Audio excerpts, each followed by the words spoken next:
Hello students, hope you all are doing well. See, previously આપણે તમારું economics for business decisions એમાં discuss કરતા હતા about the pricing policies અને pricing policy ની અંદર આપણે એક pricing policy જે છે એ મેજરલી જોઈ લીધેલી છે which was full cost pricing. Fine. At last we were discussing about going rate pricing. બરાબર, it means કે તમે બેઝિકલી જે છે એ એવા પ્રાઇસ સ્ટ્રક્ચર માટે જે છે એ એફર્ટ્સ કરો છો કે જે ઓલરેડી માર્કેટની અંદર ચાલે જ છે. બરાબર, કે જે જગ્યાએ તમારે કોઈ પણ પર્ટિક્યુલર જે છે એ વેની અંદર પ્રાઇસિંગ જે છે એને ડિસાઇડ કરવી ન. ફાઇન. જેવી રીતે યુઝ્યુઅલી તમારા કોમ્પિટિટર્સ જે છે એ મેથડ અપનાવે છે એવી જ મેથડથી તમે પણ જોઈ શકો છો. ફાઇન. સો અહીંયા જે છે એ સૌથી વધારે માર્કેટ ઉપર ફોકસ કરીને પ્રાઇસિંગ જે છે એ કરવામાં આવે અને એ જ વસ્તુ તમને આખા ગોઈંગ રેટ પ્રાઇસિંગ જે છે એની અંદર એક્સપ્લેન કરેલી હતી. Let us discuss about its advantages and disadvantages. Fine. Let us see કે કેવી વસ્તુ જે છે એ બેઝિકલી જે છે એ ફૂલ કોસ્ટિંગ પ્રાઇસ જે છે એના થ્રુ કે પછી ગોઈંગ રેટ જે છે એ આપણને જાણવા મળે. જોઈએ કેવી વસ્તુ એ લોકો અડોપ્ટ કરે છે. First one it becomes difficult to get data and information about cost or demand schedule, or if this process proved expensive, it depends upon the know-how of the producer to decide the pricing, keeping in mind the rate on investment. બરાબર, બહુ simple એવી વસ્તુ જે છે એ તમને કહે. આ વસ્તુનો બેનિફિટ શું છે તો કે તમારે જે છે એ બહુ હ્યુજ ડેટા કલેક્શન જે છે કરવું પડે નહીં. બરાબર, તમે બહુ નોર્મલ એવા ડેટા કલેક્શનથી પણ આ વસ્તુ જે છે એને એનાલાઇઝ કરી શકો. અને જો તમારી પાસે બહુ સારો નો હાઉ છે, fine, if you are familiar with certain things it will B easier for you two decide the price. Because if we talk about investment or return on investment, fine, so cost is the barrier, and if we focus over to cost, then particularly we have to study that our cost is covering the full cost or not, variable plus fixed cost. Fine. So if it doesn't happen, so you must have focus over to the going pricing. Fine. જે જગ્યાએ તમે substitute people છે કે competitors લોકો છે, બરાબર, એ લોકો જે છે એના બેઝિકલી પર્સપેક્ટિવથી જાણો છો અને જેવી રીતે એ લોકો એનાલાઇઝ કરે છે એવી રીતે જ તમે એનાલાઇઝ કરો છો. સેકન્ડ પાર્ટ તમને આપેલું છે કે in competitive market uncertainty is found both in demand and fine. તમે ગમે તે વસ્તુ કરો છો પણ તમે બે વસ્તુ તો જે છે એ અફેક્ટ કરવાની જ છે. એક તો તમારી ડિમાન્ડ અને બીજું જે છે એ માર્કેટની અંદર સેલ્સ વોલ્યુમ કેવું છે. બરાબર, because if we talk about sales volume તો it will be the entire supply of the market. Fine. And if we talk about demand, it is individualistic concept, but you can adopt both the particular thing. Fine. In your analysis, and by analyzing demand and selling you will be able to decide what price should be kept. This concept is useful to small firms as well as large firms. બરાબર, આજે કોમ્પિટિશનની અંદર જેટલા પણ લોકો છે એ બધા લોકો જે છે એ એક જ પેરામીટર ઉપર કામ કરતા હશે. કાર્ટન લોકો જે છે એ similar type of capital investment સાથે કામ કરતા હશે, ઓર એલ્સ ટેકનોલોજી સાથે, ઓર એલ્સ એમ્પ્લોઈઝ સાથે, ઓર એલ્સ કે પછી marketing activities. And if we talk about small or large firms, both the things. બરાબર, તો બહુ સીધી સાદી વસ્તુ કે લાર્જ ફર્મ પણ એક મોનોપોલિસ્ટિક ઓર ઓલિગોપોલિસ્ટિક કોમ્પિટિશનમાં જ કામ કરતી હશે અને સ્મોલ ફર્મ પણ મોરલેસ આ જ બંને કોમ્પિટિશન સાથે જે છે એ જોડાયેલા હશે. બરાબર. સો if we talk about small and large firms તો આ ઓનગોઈંગ પ્રાઇસિંગ જે છે એ તમને બેનિફિશિયલ છે.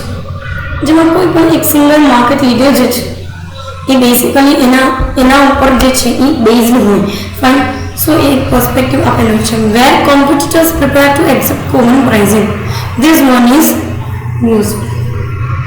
એક એવી પ્લેસ કે એક એવી જગ્યા કે જે જગ્યાએ કોમ્પિટિટર્સ લોકો જે છે એ કોમન પ્રાઇસિંગ અડોપ્ટ કરવા માટે રેડી હોય.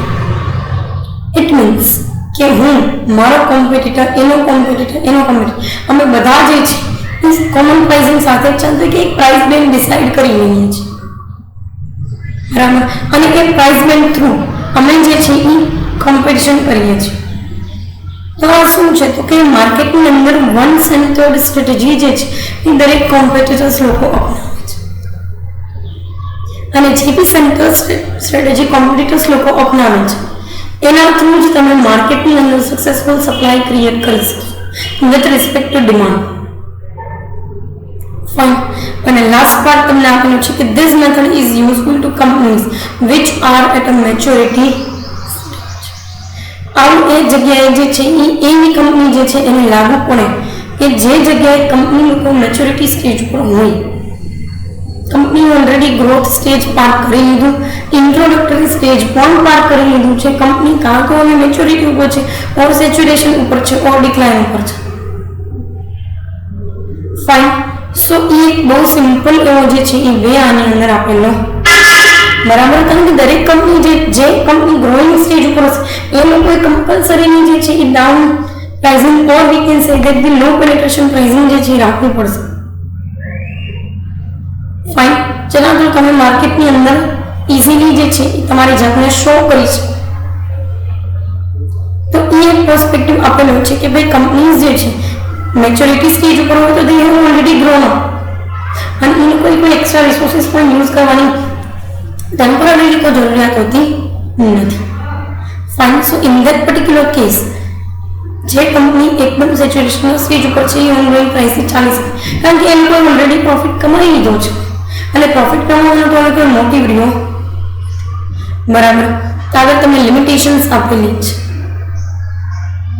Limitations of going rate pricing. All the decisions based on know-how doesn't lead to maximum profit. બરાબર. જે ડિસિઝન્સ know-how ઉપર બેઝડ હોય એ જરૂરી નથી કે તમને મેક્સિમમ પ્રોફિટ અપાવે જ, બરાબર. કારણ કે know-how તો ગમે તે જગ્યાએ જે છે એ ચેન્જ થઈ શકે છે, ઇટ ઇઝ કોન્સ્ટન્ટ, અને એના ચેન્જ થવાના ચાન્સીસ બહુ વધારે છે કમ્પેરેટિવલી ટુ અધર થિંગ્સ. તો બની શકે કે તમારો know-how અપડેટ થઈ જાય છે અને એના લીધે તમારી કંપની જે છે એને કોઈ મેક્સિમમ પ્રોફિટ અર્ન થવાના ચાન્સીસ નથી, બરાબર. શું બહુ સિરીઝ આની વસ્તુ અહીંયા આપેલી.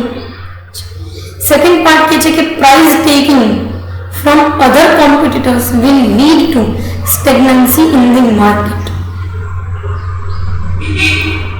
સ્ટેગ્નન્સી એક એવી વસ્તુ છે કે બેઝિકલી તમે તમારા માર્કેટને એકદમ સ્ટેબલ બનાવી દો છો, એટલે કે ડિમાન્ડ સપ્લાયના ફોર્સિસને કોઈ જગ્યા જ નથી રહેતી, એનો કોઈ સ્કોપ જ નથી રહેતો તમારા જે છે એ ઇન્ડસ્ટ્રીની અંદર કામ કરવાનું.